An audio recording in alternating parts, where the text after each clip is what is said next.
And so ends what was arguably the strangest of school years. Around the world, distance learning became the new reality. Even graduations were done online. And schools that did reopen faced a whole new set of rules and challenges.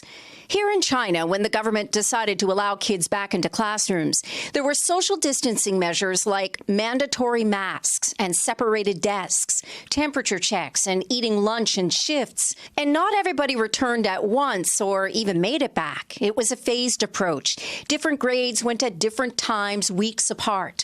A big factor pushing education officials were the high school seniors having to write the National College Entrance Exam. It's called the Gaokao. It's what guides every Chinese student through their entire school life. It's famous in that daunting big pressure way. Think about it. These students spend years preparing for this one exam because the Gaokao determines everything, which university you can go to, what you can study, basically charts the future. There was the extraordinary added pressure this year of schools closing down for the pandemic.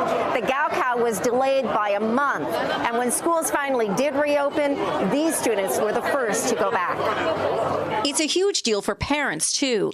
They wait nervously outside the schools where students are writing the exam to give them flowers and reassurance. The students had missed over 3 months of school, but Stephen Liu figures it went okay. I just think it is a regular test in my high school life. Yeah. But I'm now really tired. That the Gaokao even went ahead was a sign that maybe education could get back on track here. Schools were first ordered to close back in January, so many students haven't been inside a classroom for 6 months. And in Beijing, schools were closed again with that outbreak of cases at the wholesale food market in mid-June, just days before the last phase of kids in grades 1 through 3 were supposed to go back. Now, it's unclear whether the new school year will start on time, if it will be online or in person or a mix of both.